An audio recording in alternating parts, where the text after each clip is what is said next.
B. Torres. Thank you so much, Michelle. Good afternoon, everybody. My name is B. My pronouns are she, her, ella. I'll be your interpreter with the CLC, or the Community Language Cooperative. And we want to thank you for your commitment to language justice, which means that we should all be able to speak in the language of our hearts. In a moment, we'll activate the interpretation function, and you'll see a globe icon at the bottom of your Zoom screen, or you'll see the more icon, which is 3 little dots. You'll click either one of these icons and select interpretation, and there you'll be able to choose either English or Spanish as the language of your heart. I'll go ahead and repeat this in Spanish, and then we can get started. Hola, buenas tardes. Mi nombre es Vi Torres, mi pronombre es ella, y yo seré su intérprete con la CLC o la Community Language Co-op, y les agradezco su compromiso con la justicia del lenguaje, lo cual significa que todos y todas tenemos el derecho de hablar en el idioma de nuestro corazón. En un momento activaremos la función de interpretación y aparecerá un globo terráqueo en la parte inferior de su pantalla de Zoom. Favor de hacer clic en ese icono o en el icono con los 3 puntitos, lo cual dice More o más. Ahí podrá escoger inglés o español como el idioma de su corazón. Muchísimas gracias. Ya comenzaremos. Thank you very much. We can go ahead and get started.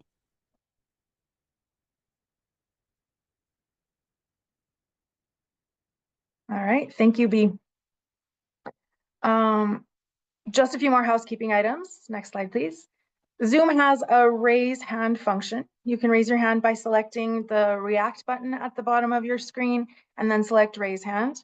If you're joining via Zoom on your computer, you can also type your question into a chat box. If you're calling in on your phone, you may have some limited functionality. Next slide, please. Here's the information about interacting with Zoom in Spanish. All right, now let's jump into the presentation. I'd like to start by getting your impression about manufactured home community sales in Colorado. How many communities do you think have been sold in Colorado between 2022 and 2024? Go ahead and type your answer into the chat. I'll wait for about 30 seconds.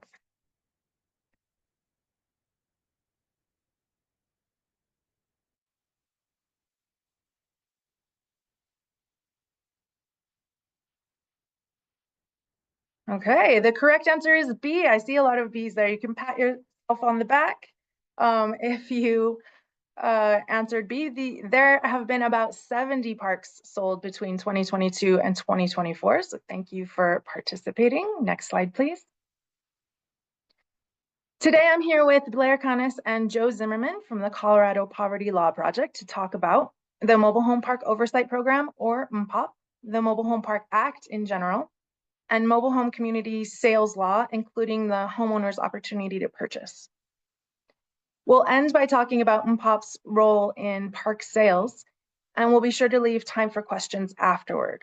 So if you have a question during the presentation, as I said, you could type them into the chat if you were joining the call on your computer, or you can write them down to ask them at the end. As we move through all of our slides, we might answer a question that comes up for you. So we ask that you hold your questions and comments until the end. Next slide, please. As a disclaimer, the information in this presentation does not constitute legal advice and does not establish an attorney-client relationship. All information and materials are for educational purposes only. Next slide, please. So in this next part of the presentation, I'll introduce the Mobile Home Park Oversight Program. First of all, we go by the acronym MHPOP, which rhymes with doo-wop or bebop or mbop, like the Hanson song. MHPOP is part of the Department of Local Affairs in Colorado, or DOLA, and it's in the Division of Housing.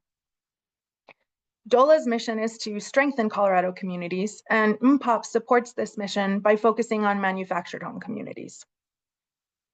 MHPOP has several responsibilities. One is to conduct outreach and education about laws that relate to manufactured home communities. And as a side note, I'll be using mobile home parks and manufactured home communities interchangeably in this presentation. Another responsibility that MHPOP has is to register all manufactured home communities annually. We receive and investigate complaints. And then we facilitate dispute resolution between complainants and respondents.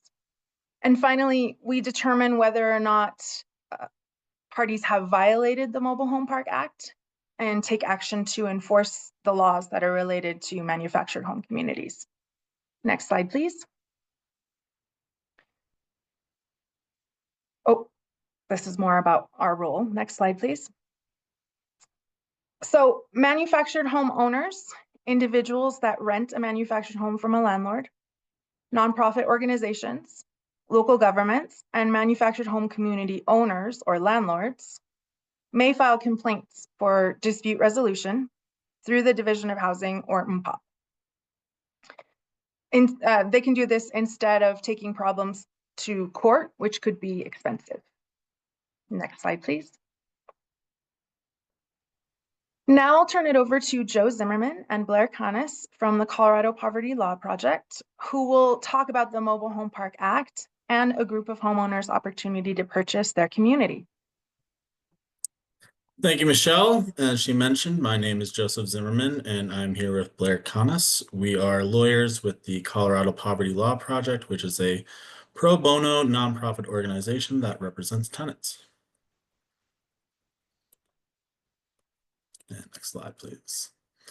All right, so we are dealing with the Mobile Home Park Act here legally. That's the larger framework that we're operating under. And more specifically, we're going to be talking about the opportunity to purchase, which provides provisions in the MHPA primarily for owners of mobile homes that rent lot space, but own or are making payments towards their homes. Next slide. So there's three phases of the opportunity to purchase framework. The first is notice, the second is time, and the third is offer. So we'll be going through those sequentially here. So for notice, the landlord must send notice within 14 days of a triggering event. So what is a triggering event? Essentially, this boils down to an intent to sell. This can include the examples that we have listed here, which can include signing a contract with a real estate broker, listing the park for sale, making conditional acceptance of an offer for the sale of the park, or really any other action demonstrating its intent to sell the park. So really it comes down to if the landlord is intending to sell the park, that is a triggering event. Next slide. And so once that triggering event happens, then there are a number of rules and provisions about the notice that must be provided. And we will go through those now. So if a triggering event occurs, the landlord must send notice that is in English and Spanish and sent by certified mail to several parties, and we will start listing them here. So the first is each homeowner in the park and posting a copy in a conspicuous place on the mobile home or entry to the lot. And then continuing on, it also must be sent to the municipality where the park is located, or the county if in an unincorporated area. It also must be sent to DOLA, and it also must be sent to each homeowner association or similar body in the park. Then there are also additional rules beyond that on the next slide. So the landlord must also send notice in English and Spanish by email on file, and it must be posted in common areas in the park and in clearly visible locations. The landlord must make good faith efforts to do all of the above. Now, these are all critical steps that must be observed. Next slide. And so what does this notice have to contain? We went through who it must all go to. Now, as to the contents, it must include all rights and remedies of law. And it must include, if it involves a sale, description of the property, the price, terms, and conditions of the sale. That would be sufficient grounds to reject an offer. So it must be universal and applicable to all potential buyers. And the idea here is that the residents of the park need to know what they are competing against if they are going to try to take up their opportunity to purchase. And so concluding now with the requirements of notice, these details must be kept confidential, but residents can share for the purposes of evaluating or obtaining financing. So then just a brief point here as to why all of these requirements. The purpose is to make sure that residents have an opportunity to purchase. It is not merely paperwork for paperwork's sake. It is for the purpose of respecting and protecting those rights. So now we'll go over the timing that results once notice has been given. So residents have 120 days after the date that the landlord mails, critically that it's been mailed, not that it's been received, of the notice to submit a proposed purchase and sale agreement and obtain an offer for any necessary financing, or submit to the landlord an assignment agreement. And on that last point, we'll speak more about what it means to assign your rights later on in this presentation. So that 120-day baseline that may be extended for the following reasons: a reasonable delay in obtaining financing or inspections or survey of the land, anything along those lines. And then moving on. If the homeowners file a non-frivolous complaint with DOLA alleging violations, then that also holds the time. And that's a whole separate process that would be dealt with on a separate basis. And then again, on assignment, we'll be talking about that later, but if there is an assignment agreement, then that would hold the time as well, except that the time period shall not exceed 90 days for an assignment. Okay, and the critical aspect of this of the law here is that each triggering event, if you remember the triggering events that we talked about earlier, an agreement with a realtor, posting the park for sale, each of those creates an independent 120-day timeline for homeowners. So it restarts the clock, and each one requires new notice. However, like everything in the law, there are exceptions. So the landlord does not need to give notice if the new triggering event occurs within 60 days of the most recent notice and there is no material change. And last note on time limits, and the reason why it's so important to be going over this is because if 120 days elapse and no offer from homeowners is submitted, then the rights of this law terminate. So that is a significant portion of why this 120-day time period is so critical. All right, and now moving on to the offer. Hi everyone, I'm Blair. I'm going to be covering the next section of submitting an offer under the opportunity to purchase. I did see there was one question in the chat about where to get a hard copy of these requirements. So everything we're going through today is covered in the statute, the Mobile Home Park Act, which is publicly available on MHPOP's website. And this specific part of the law is in section 3812-217. So we can put that in the chat as well, but this is definitely something that you can look up yourself and pull off the internet. So moving on, we've talked a lot about notice and timing and all of these different rules of making sure homeowners in the park are aware of their landlord's intent to sell the park and any terms that they need to be aware of if they wanted to purchase the park themselves, what they would have to meet to be able to do so. So now we're going to talk about what that offer process would look like. So if a group of homeowners in the park come together and decide they do want to take advantage of their opportunity to purchase their park, they must have at least 51% approval of homeowners in the park to do so. So Joe talked earlier about how these were homeowners and not simply residents.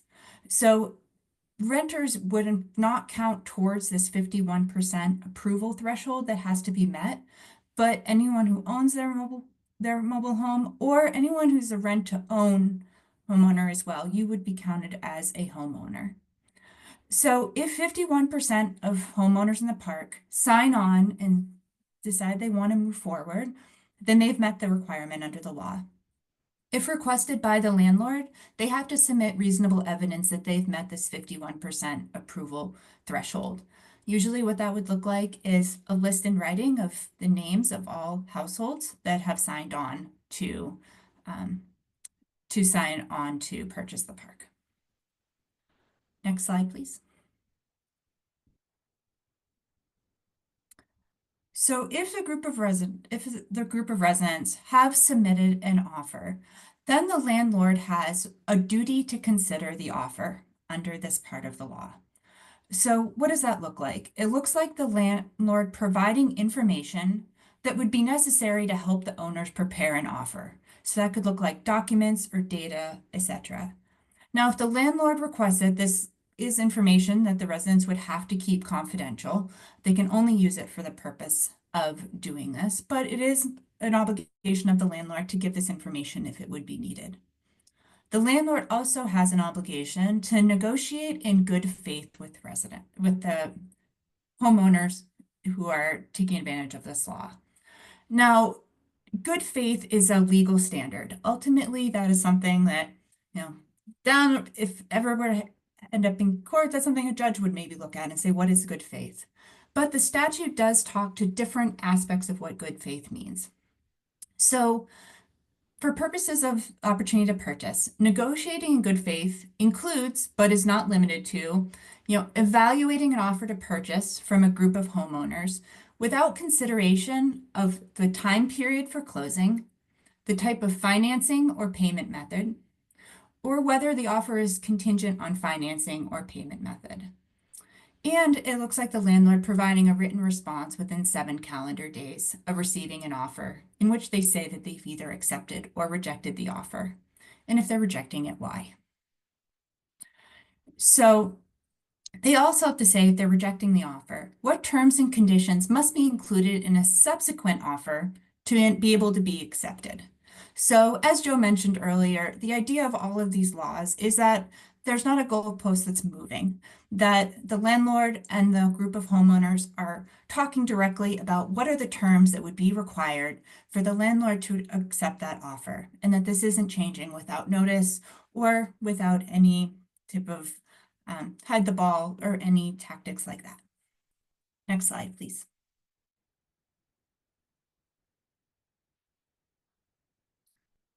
So as we also talked about earlier, within this 120-day opportunity to purchase window, homeowners have the opportunity to assign their right to purchase, and they can assign it to one of several groups. It can be a local government, a tribal government, a housing authority, a nonprofit, or another state agency for purpose of continuing the use of the park. So all assignment really means is transfer. It's a legal term of art, but it means the homeowners are saying, we as our group aren't able to or not interested in purchasing the park and being the owners of the park, but we have been partnering with another group that is interested in doing it. And so we want to assign our right to them to continue this process under the statute. So if this happens, it has to happen through contract. So there has to be a written agreement between the group of homeowners and whoever this group is they want to assign their rights to. So everybody is aware of what those terms would look like. If that assignment is to a public entity, it also creates what's called a right of first refusal. So in other words, this means that the landlord would have no discretion to reject an offer. It was ultimately submitted by a public entity if the terms of the sale are matched to another offer that they have on the table. So this right of first refusal, remember, it's only for a public entity, but an assignment can be to any of the entities in that first bullet point. Also, just to reiterate what Joe said, so if this assignment process is something that the residents are interested in, there's a tolling period built into that 120-day timeline to allow that assigning partner, that entity that may be taking the assignment, to have additional time to determine if they're going to accept or reject that assignment and to work through what these contract terms would look like, as long as that period does not extend beyond 90 days. Next slide, please.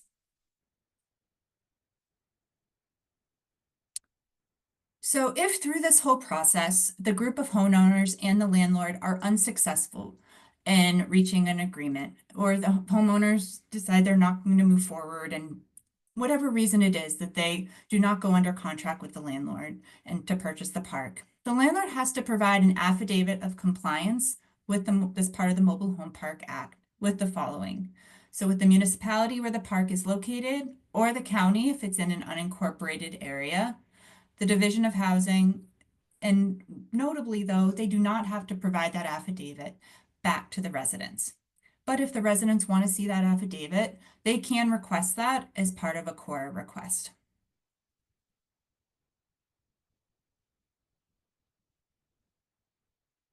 So I'm going to turn it back over to Michelle in a moment to talk a little bit about what DOLA's authority is. But in general, under the Mobile Home Park Act, there's different ways in which this law can be enforced.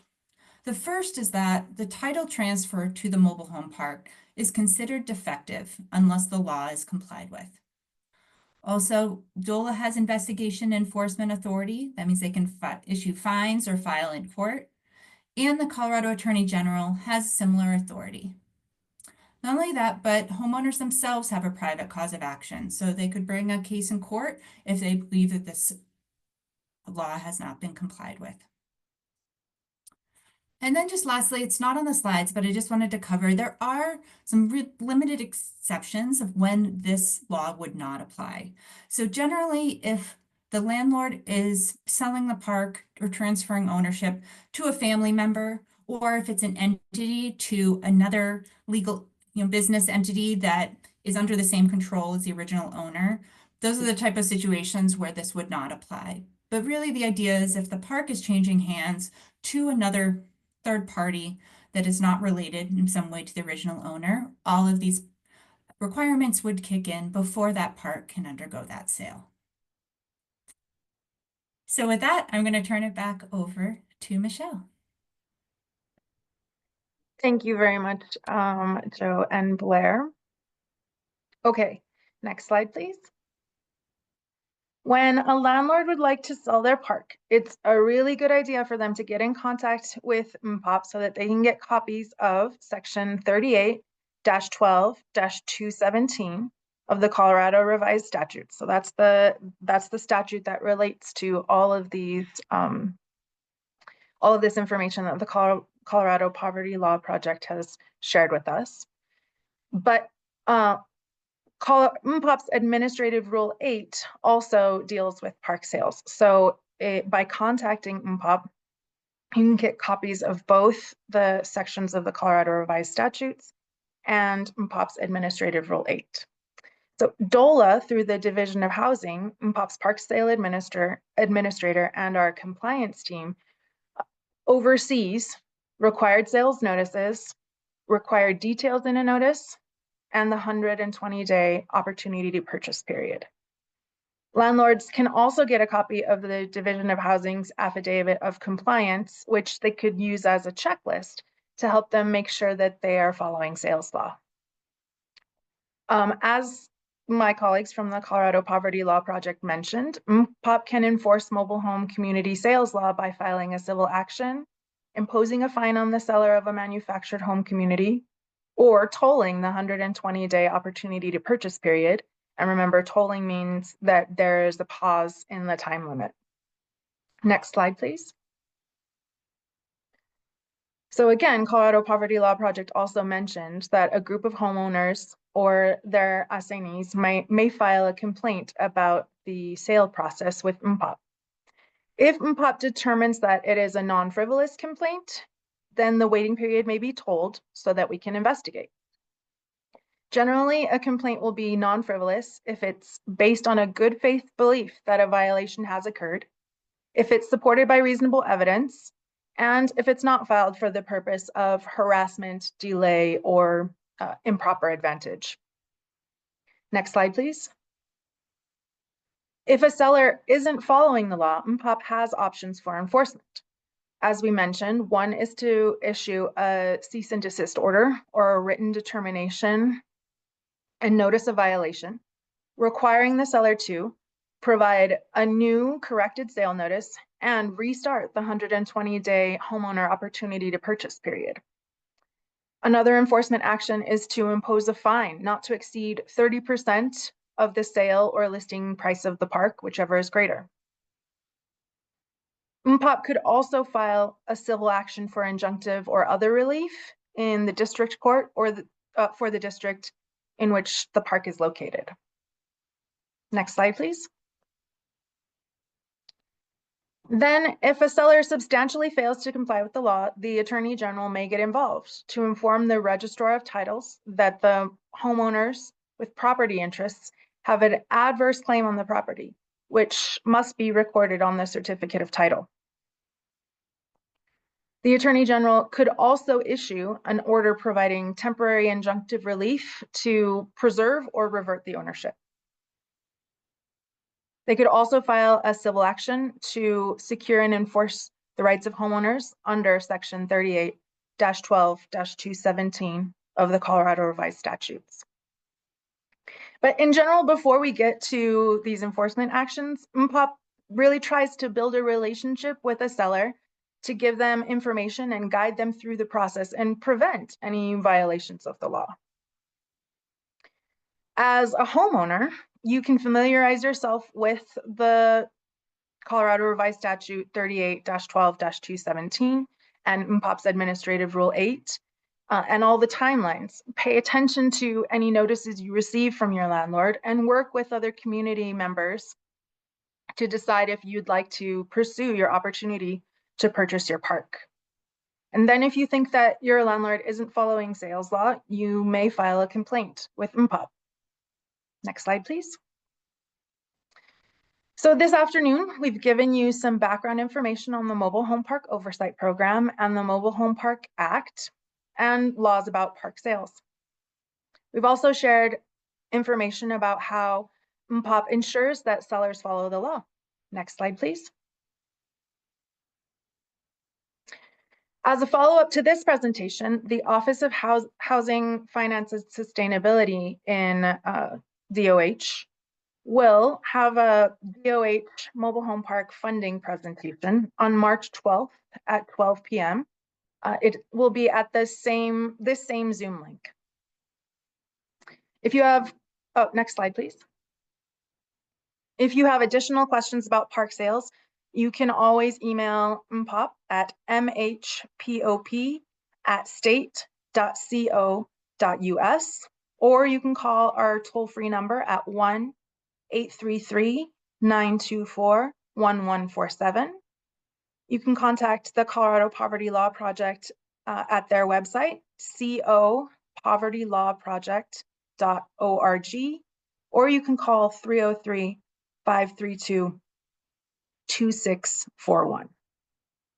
Now we'd like to open it up for questions and comments. My colleague Jose has been monitoring the chat during the presentation, so we'll start with him. Jose, were there any questions? So there was one from Cody Minnick, and that's just for our panel. So are landlords allowed to list the park on the open market during the initial 120-day period, so long as they don't accept an offer during that time? Thanks, that's a really good question. Michelle, do you want me to take that, or would you like? Yes, I do. Go for it. Okay. So the short answer is yes. So as we talked about, listing a park for sale on the open market would be a triggering event. So if a landlord lists the park, that would require them to then start that whole notice process that we talked about of making sure that the notice goes out to all the residents, it goes to the city or the county, it goes to the state to MPOP as well. All of that we talked about would have to happen. But that doesn't mean that the landlord has to keep their listing off the open market while they go through all that process. So the park can be up and listed on the open market while that 120-day time period has started running. However, if you remember, other triggering events have to do with accepting, for example, a conditional offer to purchase the park, and all those things that would happen if after listing, the landlord did have an interested buyer and they were looking like they were going to move forward. That would then require an additional triggering event, right? So that would mean that an additional set of notices would have to go out, and that would reset the 120-day time period. So if the landlord's going to move forward, that and their buyer has to understand that this law is in the background of that entire transaction and make sure that that 120-day opportunity to purchase for each triggering event is being honored and respected throughout the whole process. And there's enough time built into it to allow that to take place. That's a really good question. That was the only question in the chat today. So we'll open it up for questions from anyone now.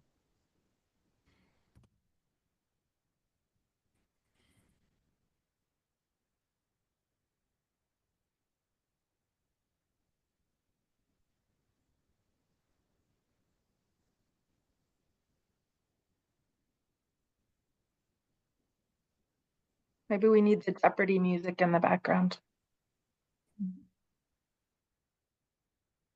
While we wait and see if anyone has another question that comes to them, I'll just say that Colorado Poverty Law Project, one of the things that we do more and more, I'd say, over the last couple of years, is if a park goes up for sale, we will come in and we can do a know your rights similar to this with residents in the park, so that if they've received one of these notices, the next question is, well, what do I do next? Or if you are a local city or county official, you've received one of these notices. What do I do next? How do I support the park? That is something you can reach out to us, and we can try to help navigate through what that process looks like. For residents, this can be quite a daunting process for homeowners to go from understanding rights under the law all the way through to, we're going to come together and try to put in an offer to purchase the park. There are resources available. I think those will be part of other presentations, perhaps even done here. But there is a lot to know in this process. And the earlier that information can reach homeowners in the park, the smoother that process can go for both homeowners and for the landlord. I also know that for landlords, this can be a complex process. So if you're trying to comply with it, or you want to work with residents in your park to try to sell to them, that's also something we could help support as well. Allison O'Kelly, I see your hand raised. I think you're able to come off mute. Yeah, can you hear me? Yes, we can. Okay, great. I didn't actually have a question myself. I just noticed that a person who's in attendance whose handle is Alpine1 asked in the chat early on how to get a hard copy of the requirements, and they asked a couple of other things. So I just wanted to make sure you saw those in case that person can't ask the question verbally in here. That's all I have. Thanks.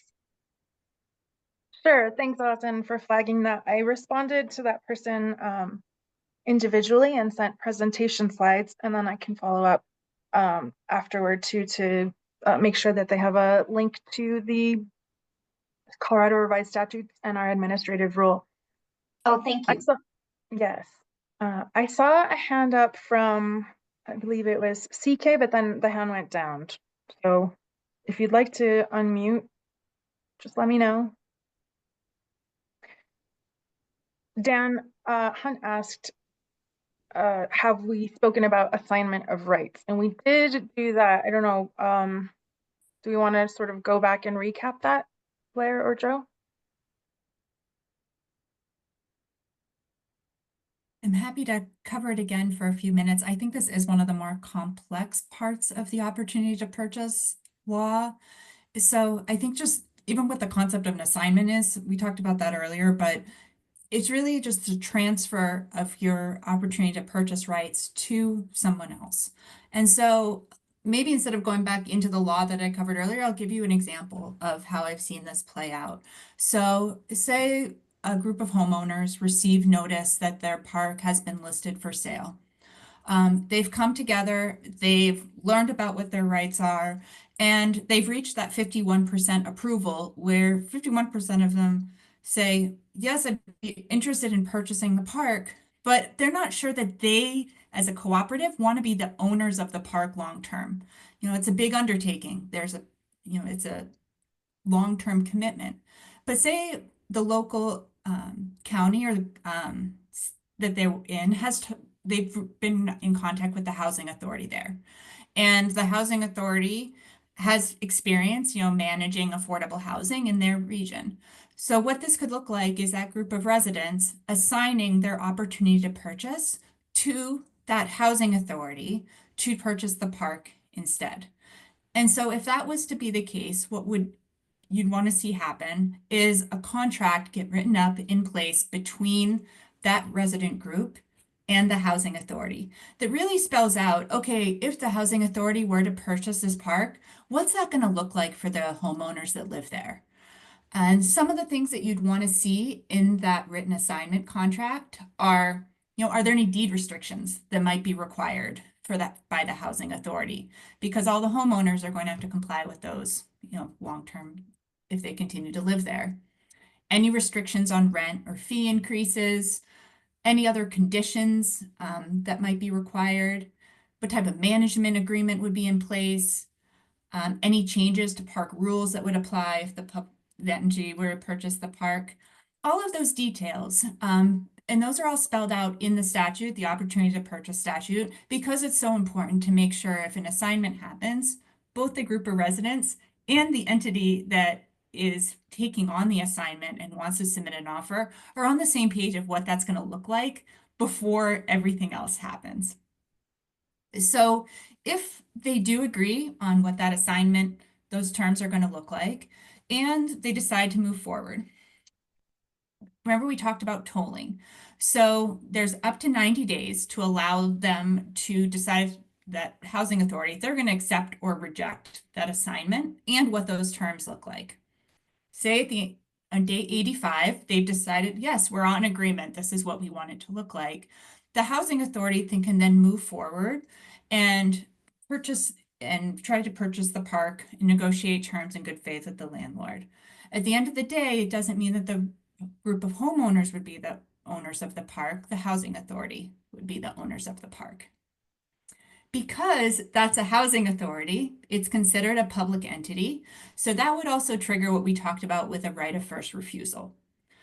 So if, say, during that process, while they're figuring out what that assignment is going to look like, there's another third-party buyer who stepped in and said, I'm interested in purchasing the park too.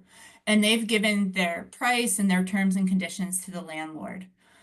At this point, if that housing authority can match that price and those terms and conditions from that other buyer, then it becomes a matter of where the landlord has to sell the park to the public entity. That's what the right of first refusal means. The housing authority has a right to decide if they want to buy before that third-party buyer. If they don't, then of course the landlord can go ahead and sell to that third-party buyer. But that's really what the assignment process would look like in practice. It is complex, but the statute itself spells out kind of step by step what would be required through that assignment process. So I think as long as you have a copy of that, it'll give you some guidance on what would be needed. I do have another question here. It's kind of a two-parter, and this is kind of regarding only notifying the owners of the trailers and not renters, renting trailers. But CK Tobin says, my attorney feels this is not legal under the Constitution. Has this been challenged?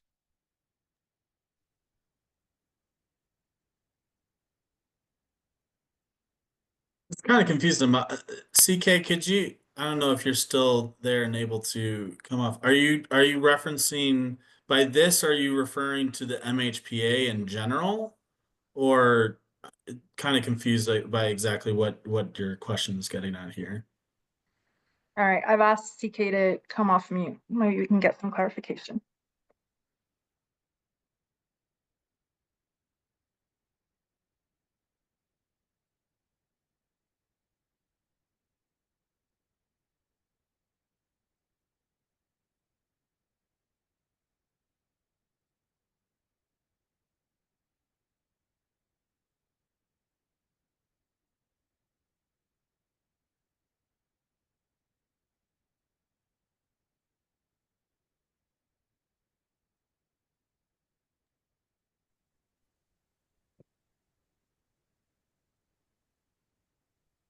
No. Okay, well, while we're waiting, let's see, Malia, you noticed a question from Troy, and then I see Dan Hunt's hand raised as well. So let's go first Dan and then Troy.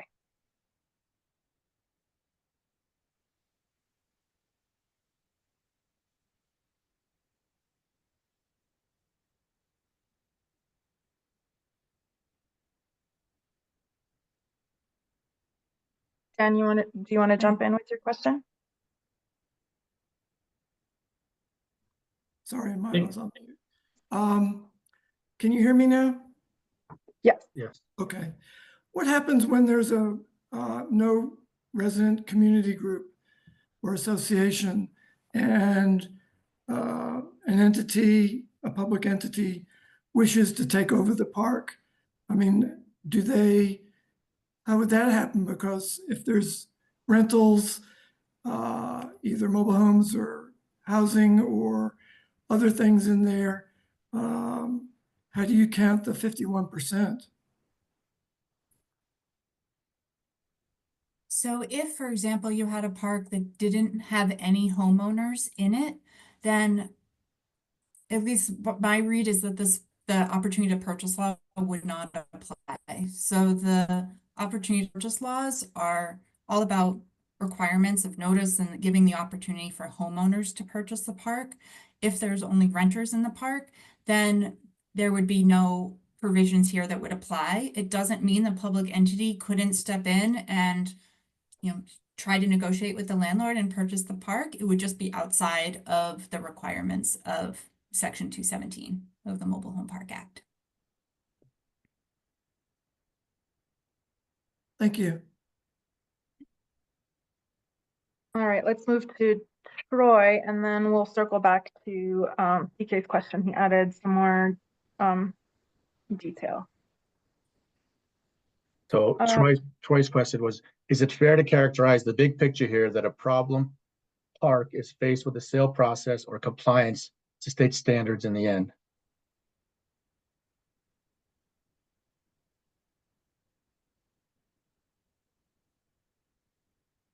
Sorry, Troy, I might not fully understand the question. If you'd be willing to clarify it, that might be helpful.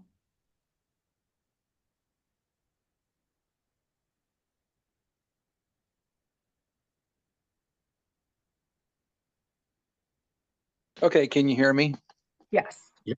Okay, so we have, for instance, we could have a problem park in our home community here. He has not necessarily offered it for sale. So there's not the trigger point there for that process. However, as a community group, as an economic development organization, we're really focused on trying to get it cleaned up. So can we then say, look, we really would like to entertain an opportunity for this park to be sold. If the buyer ultimately is unwilling to sell it, then he is faced with the realities of having to comply, because we really feel like he's not in compliance with several site standards that the state would dictate. And can the enforcement part of that not being in compliance ultimately improve the overall situation if a sale can't be facilitated? Because ultimately, Michelle, if a park has $1 million price tag on it and he's never going to come down on that price and it's just not feasible, what is the remedy in the end? And the only thing I see is that the remedy in the end is that that park will have to eventually comply with the MHPOP park standards. Am I right on that? Troy, are you talking about like the standards for park maintenance are not being complied with? Yes. Okay. So yes, then, maintenance in site. I don't know, because I haven't studied the intricacies of all the standards yet. So yes, MHPOP can investigate complaints from homeowners that landlords have not properly maintaining public areas, water, sewer, and utility lines, and things like that. it gets a little bit more tricky if the complaint is coming from a local government, but I'm happy to set up a local government or an other nonprofit entity, but I'm happy to set up a meeting with you and we can go over some specific details offline. Okay, okay, I appreciate that. Thank you.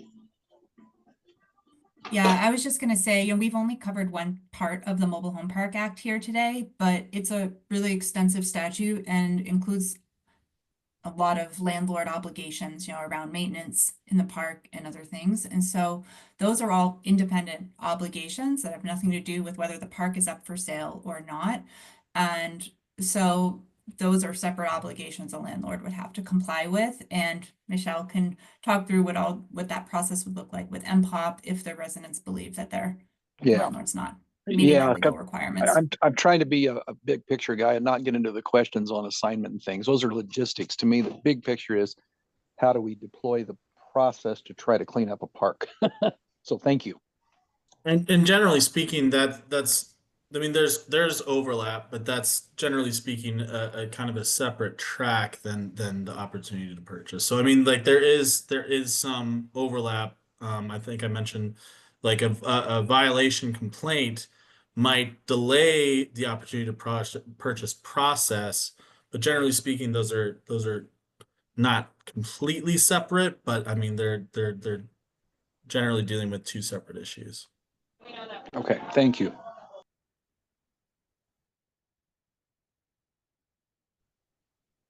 And then maybe just to touch a little bit, I think, on what CK was saying in that earlier comment is, you know, the Opportunity to Purchase Act has not been challenged constitutionally in Colorado that I'm aware of. However, you know, our Constitution matches the Washington State Constitution very closely, and the opportunity to purchase and that whole right of first refusal and under assignment that we talked about, you know, that would, I think based on the case law that I've always seen, be constitutional because you're talking about a public entity that's involved. And that is what kind of brings it under constitutional law that would allow it to proceed and be constitutional under our law as well.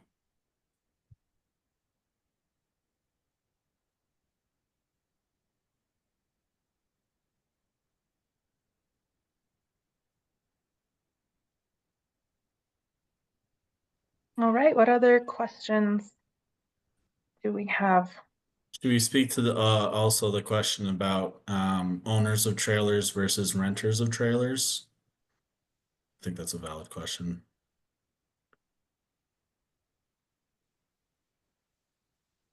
That was another question that CK had.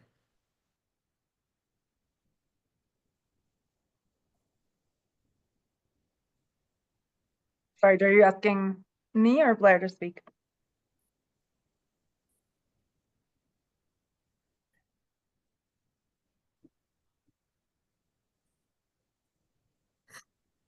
So I'm not sure I fully understood the question, but I guess maybe I'll just give you the rationale behind this law being focused on homeowners. So, you know, in a mobile home park, you know, what you will find often is you have individuals or families who own their mobile home and they're renting the lot space underneath from the landlord. So in that case, you've got this kind of tension between two ownership interests.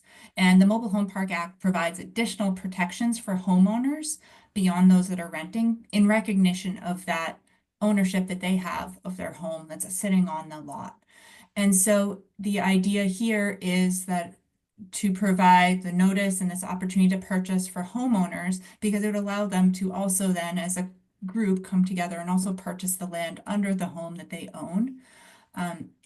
It does not apply to renters because there isn't that second ownership interest involved. So that, at least from my understanding, is the policy behind why this is an opportunity to purchase that focuses on homeowners, not renters.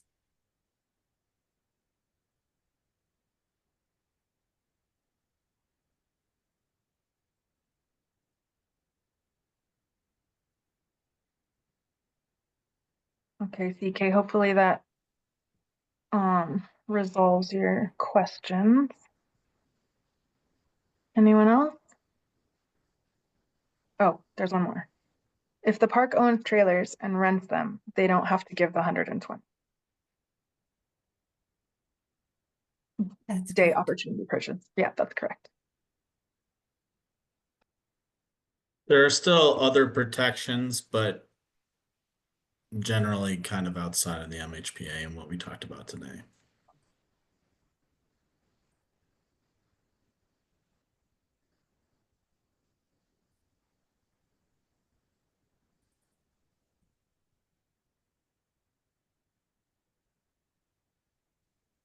Looks like there's another question from Dan Hunt. So when you need 51% of homeowners, it refers to those owning and living in the mobile home, not those renting mobile homes. Yes, but with one correction there. So the homeowner does not also have to be living in the home. There is no requirement that they be owner occupied homes, only that they are occupied homes. So my read of the statutory language is that abandoned homes wouldn't count towards the households that can be part of the 51%. But if you had, for example, an owner of a mobile home who is renting that home to someone else, if that homeowner, even if they're not living in the home, were part of the 51%, that would still be within the scope of the statute. But their renter in the home would not be, even though they're the ones physically in the park, they would not be able to sign on and join the group because they're not the homeowner. That's how I read the statute.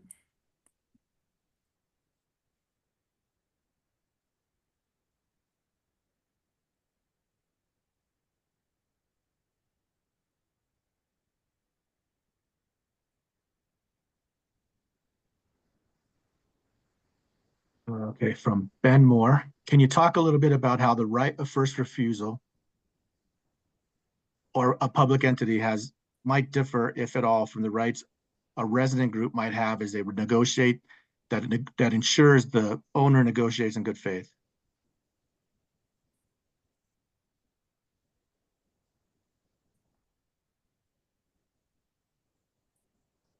I don't read that they would have different rights. The landlord's obligation to negotiate in good faith doesn't distinguish between if they're dealing with a group of homeowners or one of their assignees. That standard is the same. They have to negotiate in good faith. And then a follow-up from Dan Hunt. What if the owner is renting multiple mobile homes? That is a good question, Dan. I think that homeowner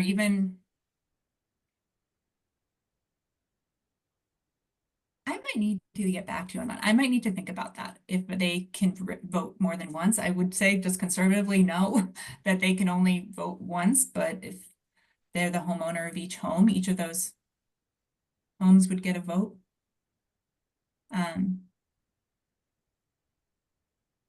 I will follow up on that. I don't want to speak hastily on that point. I don't know if Michelle, you have a view on it, or Joe. I do not have a view on it. I defer to your expertise.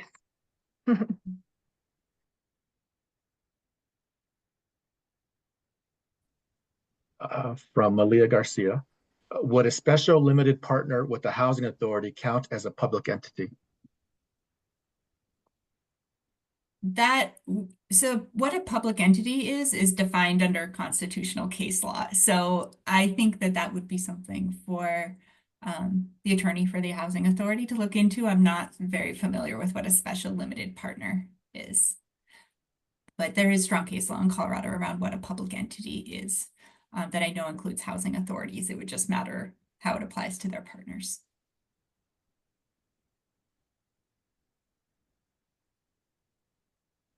And this is probably a good opportunity just to bring home the disclaimer that we put at the beginning there again. This has all been general information. If you have a specific case and you want to work on specific issues, then those can get fact dependent and would need research and working with you and so on and so forth. So that would be something where if you would like to follow up with our organization, our contact info is below.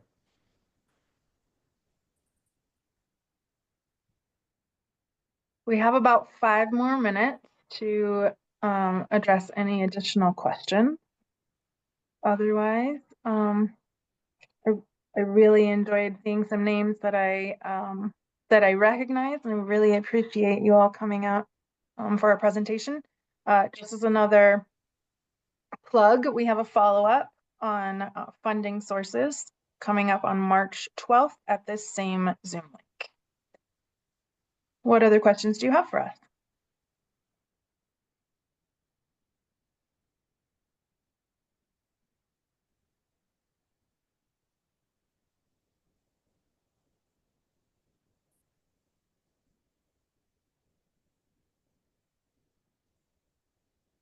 I'm not seeing any more questions.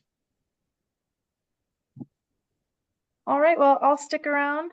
Oh, let's see.